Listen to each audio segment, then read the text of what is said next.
تو کافی ماڈل کی طرح استعمال کیا گیا باقی مسلمان ممالک میں.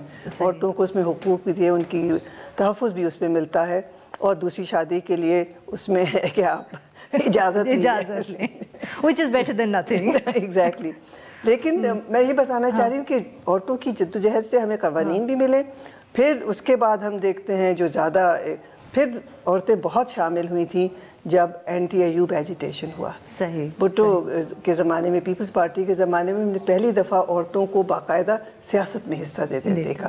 موبلائزیشن باقاعدہ کی گئی عورتوں کی. اور بھٹو کے زمانے میں شاید ہم نے, کیونکہ ان کی جو آبویسلی پولیٹیکل موومنٹ تھی وہ ایک it was from a class جو ایریاز ہر جگہ سے تھی, بہت وائڈ اسپریڈ تھی. آئی تھنک اس کے اندر جو ایک وہ ہوا کہ وہ صرف ایک خاص طبقے کی خواتین یا پڑھی لکھی نہیں تھیں. It sort of spread to a very wide grassroots of society. وہ موومنٹ تو ایکچولی اکراس کلاسز تھا, مردوں کے لیے بھی اور عورتوں کو تو خاص طور پہ ان کو شامل کیا گیا. اور وہ سلیکشن کیمپین میری پولیٹیسائزیشن جب سے شروع ہوئی وہ اب ہم بات کریں گے بریک کے بعد. We have to take a short break ہے ناظرین, یہاں لیں گے ہم ایک چھوٹا سا بریک, اور جب ہم بریک سے واپس آئیں گے تو ہم خاور ممتاز صاحبہ سے گفتگو جاری رکھیں گے. اسٹے ود اس.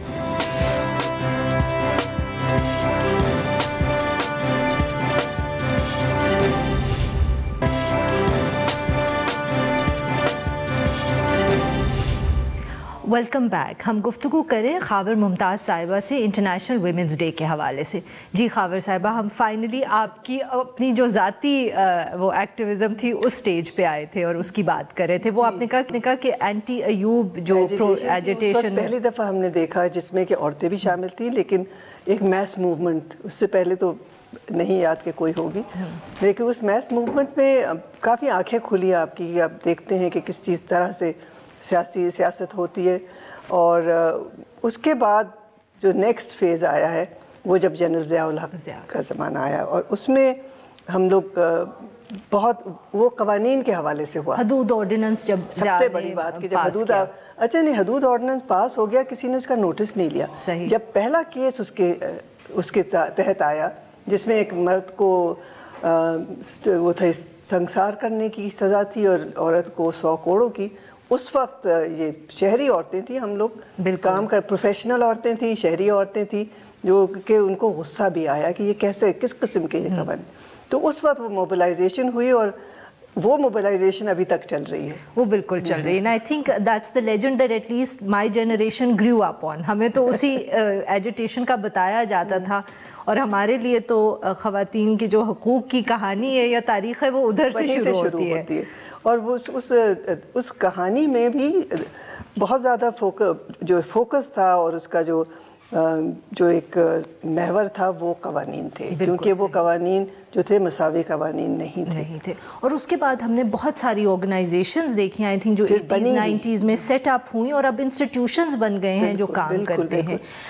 خاور صاحبہ, پچھلے میرے خیال میں مشرف کے بعد کا جو پیریڈ ہے اس میں ہم نے بہت ساری پروگریسو لیجسلیشن بھی دیکھی اس حوالے سے. پھر آئی تھنک اس میں بہت سا کریڈٹ جو ہے پاکستان پیپلز پارٹی کو اور پاکستان مسلم لیگ نواز کو بھی جاتا ہے, بیکاز انہوں نے بھی بہت, جب 2008 کے بعد ان کی حکومتیں بنی اور یہ پارلیمنٹ میں آئے تو یہ لاز لے کے آئے.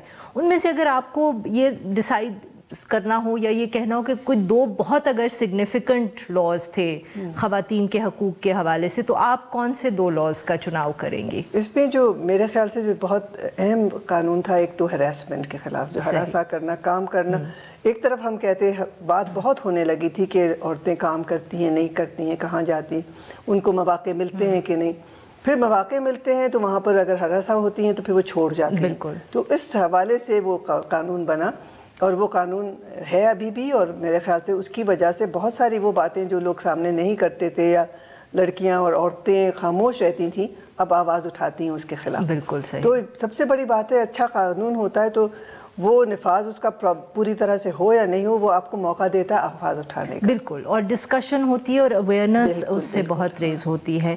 اور دوسرا مجھے جو آپ کو قانون کی بات کریں, ایک تو ایسڈ کا بھی جو قانون تھا وہ بہت اہم تھا. ایسڈ کرائم کا ایک تھا امینڈمنٹ, ایسڈ کرائم, بالکل صحیح. اور کتنی ہمارے یہاں اس قانون کے تحت کافی کرائم کم ہو گیا ہے ایسے کہ جو ہم تو مانیٹر کرتے ہیں نا نیشنل کمیشن میں، تو رپورٹڈ کرائم معلوم نہیں، جو نہیں رپورٹ ہوتا ہے ہمیں نہیں معلوم. پھر ریپ کا بھی قانون، بالکل صحیح، ریپ کا قانون کا جو 2016 میں پاس ہوا، اس میں ایک تو ڈی این اے ٹیسٹ، بالکل، کہ انہوں نے وہ اس کو اب کوڈیفائی کر دیا، it's not up to the جج کہ وہ، بالکل وہ کوڈیفائی ہو گیا. اور ہم دیکھتے ہیں کہ وہ جو زینب کا کیس تھا قصور میں.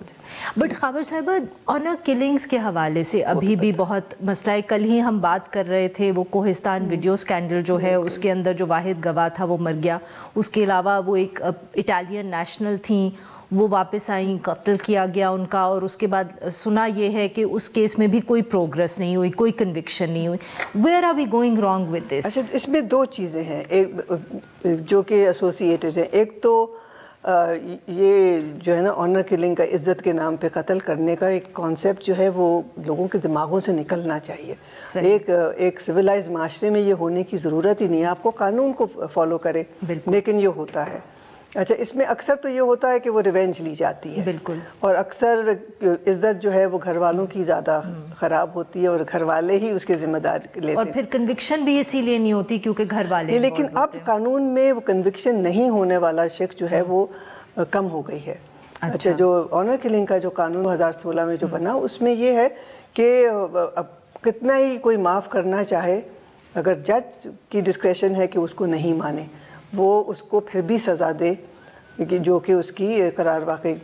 اس لاء کے اندر کیا یہ پروویژن ہے کہ آنر کلنگز کے اندر کمپلیننٹ جو ہے وہ ریاست ہونی چاہیے اور رشتہ دار یا ایک انڈیویجول، پرائیویٹ انڈیویجول نہیں ہونا چاہیے؟ بیکاز اس سے بہت فرق پڑ سکتا ہے. وہ اسٹیٹ ہوتی ہے، ہاں اسٹیٹ ہوتی ہے، کیونکہ اس طرح کا جو قتل ہے اس میں اسٹیٹ، اکثر تو اسٹیٹ ہوتی ہے. قندیل بلوچ کا ہی، جی بالکل، دیکھ لیں آپ. ہاں، بہت بہت شکریہ خاور صاحبہ، آپ نے وقت نکالا اور ہم سے بات کی. ناظرین، آج کے لیے بس اتنا ہی. We'll be back next week.